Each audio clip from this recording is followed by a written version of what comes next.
السلام علیکم ورحمۃ اللہ وبرکاتہ۔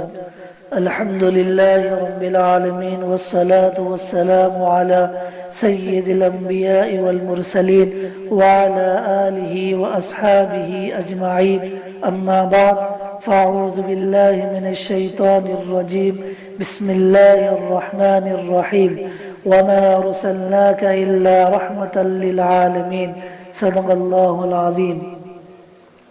عزیزان گرامی، احادیث مبارکہ میں آیا ہے کہ رحمت دو عالم صلی اللہ علیہ وسلم جب تہجد کی نماز میں قرآن مجید کی تلاوت فرماتے اور ان آیات میں پہلے والی قوموں کا تذکرہ پڑھتے تو ایسی آیت پڑھتے جن میں اللہ تعالیٰ نے فرمایا کہ ہم نے ان قوموں کے ساتھ یہ معاملہ کیا کہ وعادا وثمود واصحاب الرس وقرونا بین ذلك کثیرا وکلنا ضربنا له الامثال وکلنا تبرنا تدبیرا۔ جب ان قوموں کی حالات کا تذکرہ ہوتا تو رحمت دو عالم صلی اللہ علیہ وسلم کو فوراً اپنی گنہگار امت کا خیال آتا اور آپ ان آیتوں کو پڑھتے ہوئے رو پڑتے۔ آپ رحمت دو عالم صلی اللہ علیہ وسلم کے ریش مبارک میں چند سفید بال آ گئے تو کسی نے پوچھا کہ اے اللہ کے محبوب صلی اللہ علیہ وسلم، آپ کے بال مبارک جلد سفید ہو گئے۔ آپ نے فرمایا کہ مجھے سورہ ہود اور اس طرح کی دوسری صورتوں نے بوڑھا کر دیا ہے۔ تو جب آپ پہلی امتوں کا تذکرہ پڑھتے تو آپ اپنی امت کے بارے میں فکر مند رہتے اور دعا کرتے کہ اے اللہ میری امت کے ساتھ رحمت کا معاملہ فرمانا۔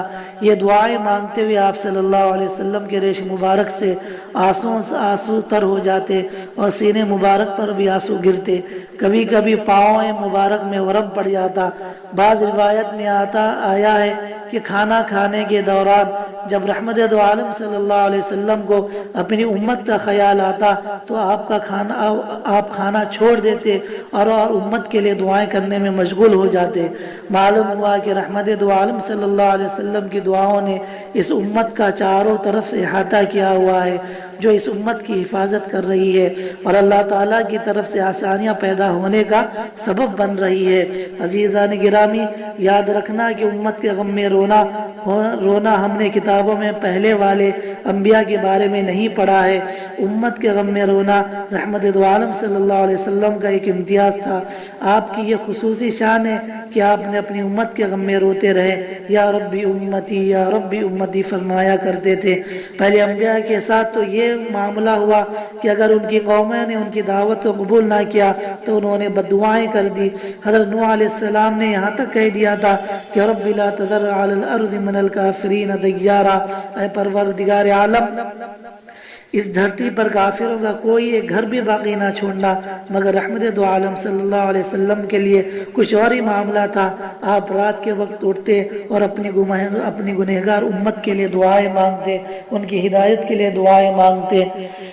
عزیزان گرامی، جو نبی اپنی امت کے لیے ساری رات روتا رہا، آج اسی امت نے اپنے پیارے نبی کو بھلا دیا، اس کی سنتوں کو بھلا دیا۔ آپ آج دیکھیے کہ آج امت محمدیہ نبی کی سنتوں کو کہاں تک اپنا رہی ہے۔ نہ ہمارے شادی خانوں میں ہمارے نبی کی سنت ہمیں دکھتی ہے، نہ ہمارے چہروں پر ہمارے نبی کی سنت دکھتی ہے، نہ ہمارے لباس میں ہماری نبی کی سنت دکھتی ہے، نہ ہمارے گھروں میں نبی کی سنت دکھتی ہے، نہ ہمارے معاملات میں ہمارے نبی کی سنت دکھتی ہے، اور نہ تجارت میں ہمارے نبی کی سنت دکھتی ہے۔ ہر طریقہ ہم نے مغربی تہذیب کا اپنایا ہے اور تمام نبی کے طریقوں کو چھوڑ دیا ہے۔ یاد رکھنا، جب تم نبی کے امت تمام طریقے کو ٹھکراؤ گے تو اللہ پاک بھی تمہیں تمام دنیا کے اندر ذلیل کر دے گا۔ آج آپ نظر دوڑائیے کہ آج مسلمانان اسلام کا کیا حال ہے۔ ہر جگہ رسوائی، ہر جگہ ذلت۔ اس کی سب سے بڑی وجہ یہی ہے کہ آج ہم نے نبی کے تمام طریقوں کو بھلا دیا اور ہم نے تمام نبی کے سنتوں کو چھوڑ دیا۔ اس وجہ سے آج ہماری یہ درگت بنی ہوئی ہے۔ عزیزان گرامی، اگر آپ پھر سے امن والی زندگی گزارنا چاہتے ہیں اور آپ عزت والی زندگی گزارنا چاہتے ہیں تو پھر سے ہمیں نبی کی سنتوں کو اپنانا ہوگا. ہمارے لباس میں ہمارے نبی کی سنت دکھے، ہمارے چہرے میں ہمارے نبی کی سنت دکھے، ہمارے شادیوں میں ہمارے نبی کی سنت دکھے. دیکھیے کہ آج ہمارے شادی خانوں کا کیا حال ہے کہ کروڑوں روپیہ آج لٹایا جا رہا ہے امت کو. حالانکہ اللہ پاک نے صاف اعلان کر دیا کہ ان المبذرین کانوا اخوان الشیاطین، کہ زیادہ فضول خرچی کرنے والے شیطان کے بھائی ہیں.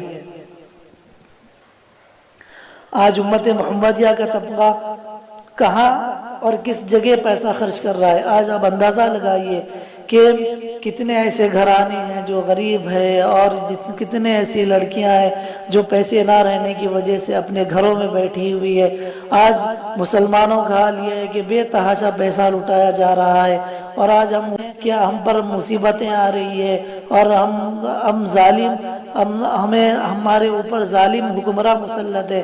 تو یاد رکھیے جب تک ہم اپنے آپ کو بدلیں گے نہیں، اللہ پاک کی یہ نہ حکومت کو بدلے گا اور نہ یہاں کے حکمراں کو بدلے گا. جس دن ہم اپنے آپ کو بدلیں گے اس وقت ہمارے عدالتوں میں بھی انصاف ہوگا اور ہمارے حکمرانوں میں بھی انصاف ہوگا اور ظالم تحریکیں جتنی ہیں سب ختم ہو جائے گی اور اسلام کا بول بالا ہوگا، مسلمانوں کا بول بالا ہوگا اور کفر کا سر نیچا ہوگا. شرط یہ ہے کہ ہم اپنے آپ کو بدلے، ہمارے اندر سے تمام جتنی خرابیاں پیدا ہوئی ہے ہم سب کو نکال دے اور جتنے نبی کی سنت ہے ان سب کو اپنا لے تو تبھی ہم دنیا کے اندر کامیاب ہو سکتے ہیں. ورنہ ہم ذلت اور رسوائی کی زندگی گزارتے رہیں گے لیکن ہمیں کامیابی نہیں ملے گی. ہماری کامیابی صرف اور صرف اللہ اور اس کے رسول کی رضا میں ہے اور ان کے طریقوں کو اپنانے میں ہے. دعا ہے کہ اللہ پاک ہم سب کو کہنے سننے سے زیادہ عمل کی توفیق عطا فرمائے، امت مسلمہ کو عقل سلیم عطا فرمائے اور امت کے مالداروں کو صحیح جگہ پیسہ خرچ کرنے کی توفیق عطا فرمائے. آمین وآخر دعوانا الحمدللہ رب العالمین. السلام علیکم ورحمۃ اللہ وبرکاتہ.